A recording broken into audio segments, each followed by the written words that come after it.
Bharat England మధ్య జరిగిన రెండో వన్డే మ్యాచ్లో ఇంగ్లాండ్ గెలవడంతో సిరీస్ సమమైంది. అయితే ఈ మ్యాచ్లో భారత్ ఓటమి కంటే కూడా మ్యాచ్ జరుగుతున్నంతసేపు సోషల్ మీడియాలో రోహిత్ శర్మ రిటైర్మెంట్ వార్తలపైనే విపరీతంగా చర్చ నడిచింది. ఇండియన్ ఎక్స్ప్రెస్కు చెందిన ఒక జర్నలిస్ట్ రోహిత్ శర్మ త్వరలోనే వన్డేల నుంచి రిటైర్డ్ అవ్వబోతున్నాడని, లార్డ్స్ మైదానంలో జరగబోయే మూడో వన్డేనే అతనికి చివరి మ్యాచ్ కానుందని ఒక కథనాన్ని రాసుకొచ్చాడు.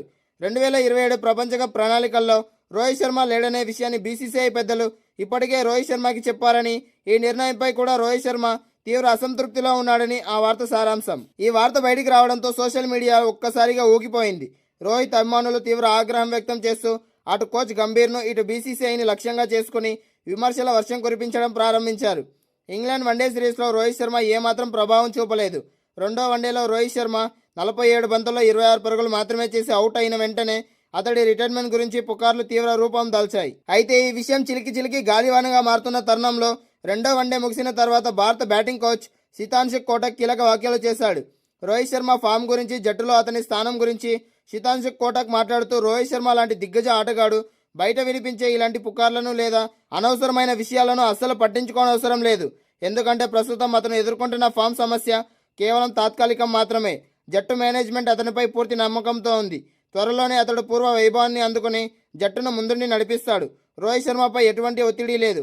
అతడిని ఎవరు రిటైర్డ్ అవ్వమని బలవంతం చేయడం లేదని పేర్కొన్నాడు. అంతేకాకుండా రోహిత్ శర్మ ప్రస్తుత వైఫల్యం కేవలం ఒక చిన్న లయ తప్పడం మాత్రమేనని, అంతేకాని అతని ఆటతీరులో శాశ్వత క్షీణత ఏమీ లేదని కోచ్ గట్టిగా సమర్థించారు. జట్టు మేనేజ్మెంట్ రోహిత్ శర్మకు ప్రపంచ కప్ ప్రణాళికల్లో తాను లేడనే విషయాన్ని చెప్పేసిందనే వార్తలను శితాంశు కోటక్ తీవ్రంగా ఖండించాడు. రోహిత్ శర్మ సామర్థ్యంపై కోచింగ్ స్టాఫ్కు ఎలాంటి సందేహాలు లేవని చెబుతూ, రోహిత్ శర్మ ప్రస్తుత ప్రదర్శన కేవలం ఒక చిన్న ఒడిదుడుకు మాత్రమే.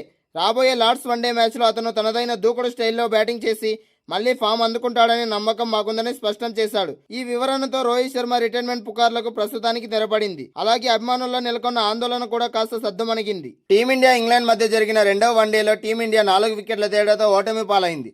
జో రూట్ మాస్టర్ క్లాస్ బ్యాటింగ్ ముందు గిల్స్ అయినా తలవంచక తప్పలేదు. సాధారణంగా కొంతమంది ఆటగాళ్లకు కొన్ని జట్లపై ఆడితే పూనకం వస్తుంది. ఆ లిస్టులో జో రూట్ కూడా ఉంటాడు. టీమిండియా అంటే చాలు జో రూట్ టాప్ ఫామ్లోకి వచ్చేస్తాడు.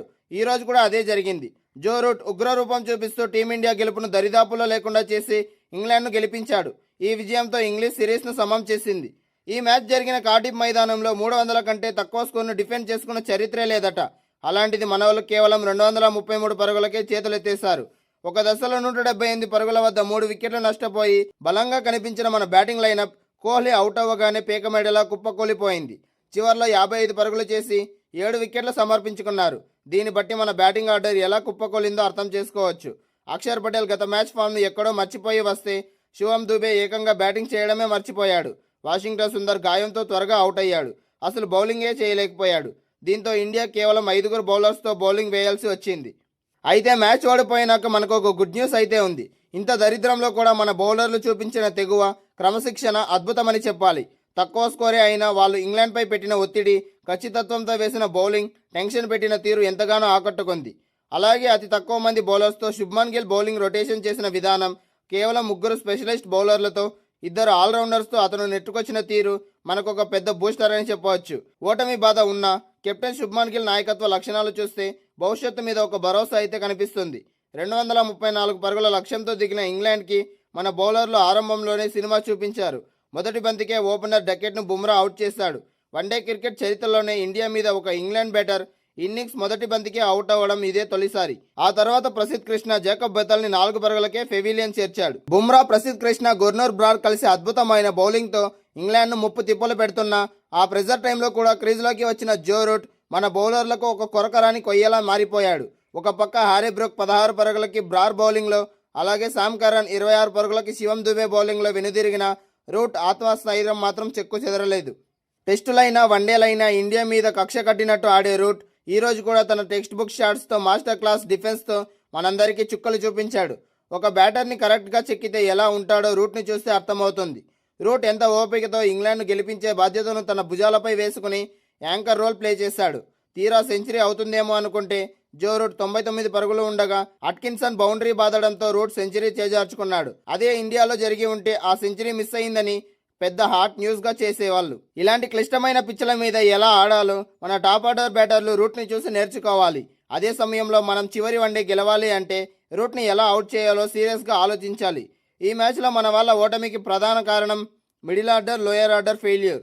ఇంగ్లాండ్ జట్టులో శామ్ కరన్ 26 పరుగులు, జోస్ బట్లర్ 17 పరుగులు, విల్ జాక్స్ 30 పరుగులు, అట్కిసన్ 23 పరుగులు చేసి రూట్కి సహకారం అందించారు. కానీ మన middle order lower order single digit స్కోర్కే పరిమితం అవ్వడం మన కొంప ముంచింది. ఇక ఈ మ్యాచ్ టెన్షన్ ఇలా ఉంటే బయట సోషల్ మీడియాలో జరుగుతున్న రచ్చ చూస్తుంటే పిచ్చెక్కుతోంది. ఎవడో ఒక జాతీయ రిపోర్టర్ రోహిత్ శర్మ బీసీసీఐ పెద్దలు మాట్లాడారని, 2027 వరల్డ్ కప్ ప్లాన్స్లో రోహిత్ శర్మ లేడని ఒక వార్త వదిలాడు. ఇంకేముంది, నెట్టింట అంతా ఒక్కసారిగా వైరల్ అయిపోయింది. ఇంగ్లాండ్తో లార్డ్స్లో ఆడబోయే 3వ వన్డేనే రోహిత్ శర్మకు చివరి వన్డే అని, నెక్స్ట్ టార్గెట్ కోహ్లీనే అని పుకార్లకు రెక్కలొచ్చాయి. సోషల్ మీడియా మొత్తం రోహిత్ రిటైర్మెంట్ వార్తలతో, బీసీసీఐ శాపనార్థాలతో నిండిపోయింది. కానీ అసలు విషయం ఏంటంటే ఈ సిరీస్కి ముందే మీడియా సమావేశంలో కెప్టెన్ గిల్ చాలా క్లియర్గా రోహిత్ శర్మ, కోహ్లీ ఇద్దరు 2027 వరల్డ్ కప్ ప్లాన్స్లో పక్కాగా ఉన్నారని తేల్చి చెప్పాడు. అయితే 2 మ్యాచ్ల్లో మన హిట్ మ్యాచ్ స్కోర్ చేయకపోవడంతో ఇలాంటి పుకార్లకి అబద్ధాలు ప్రచారాలు చేయడానికి అవకాశం దొరికింది. ఈ మ్యాచ్లో కొట్టిన మొదటి 4తో విరాట్ కోహ్లీ టీమిండియా మాజీ captain the wall Rahul Dravid పేరిట ఉన్న సుదీర్ఘ కాలపు రికార్డును బద్దలు కొట్టాడు. ఇప్పటి వరకు ఇంగ్లాండ్ గడ్డపై అన్ని ఫార్మాట్లో కలిపి అత్యధిక పరుగులు చేసిన భారత బ్యాట్స్మెన్గా రాహుల్ ద్రావిడ్ రికార్డుల్లో ఉండేవాడు. ద్రావిడ్ ఇంగ్లాండ్లో 56 ఇన్నింగ్స్లో 55 సగటుతో 8 సెంచరీల సాయంతో 2645 పరుగులు చేశాడు. ఇప్పుడు విరాట్ కోహ్లీ తన 75వ ఇన్నింగ్స్లో 40కి పైగా సగటుతో ఆ మైలురాయిని దాటి ఇంగ్లాండ్లో అత్యధిక పరుగులు చేసిన టీమిండియా బ్యాట్స్మెన్గా అగ్రస్థానానికి చేరుకున్నాడు. కింగ్ కోహ్లీ ఇంగ్లాండ్లో ఇప్పటి వరకు 3 సెంచరీలు సాధించాడు. ఈ జాబితాలో మాస్టర్ బ్లాస్టర్ సచిన్ టెండూల్కర్ 56 ఇన్నింగ్స్ల్లో 2626 పరుగులతో 3వ స్థానంలో ఉన్నాడు. ఈ ఇన్నింగ్స్ ద్వారా విరాట్ కోహ్లీ తన కెరీర్లో ఒక పాత మరకను కూడా చెరిపేసుకున్నాడు. సరిగ్గా 12 ఏళ్ల క్రితం ఇదే కార్డిఫ్ మైదానంలో ఇంగ్లాండ్తో తలపడినప్పుడు విరాట్ కోహ్లీ డక్అవుట్ అయ్యాడు. ఆ పిచ్పై కనీసం ఖాతా కూడా తెరవకుండా వెనుదిరిగిన కోహ్లీ ఈసారి మాత్రం చాలా జాగ్రత్తగా ఆడుతూ 5వ బంతికి 4 కొట్టి తన పాత జ్ఞాపకాలను తుడిచిపెట్టేశాడు. అంతేకాదు ఈ మ్యాచ్ టాస్ వేసిన వెంటనే విరాట్ కోహ్లీ ఖాతాలో మరో అరుదైన రికార్డ్ చేరింది. South Africa, England, New Zealand, Australia దేశాల్లో కలిపి 100 వన్డే మ్యాచ్లు ఆడిన అరుదైన మైలురాయిని కూడా విరాట్ కోహ్లీ అందుకున్నాడు. ఇంగ్లాండ్లో కోహ్లీకి ఇది 35వ వన్డే మ్యాచ్ కావడం విశేషం.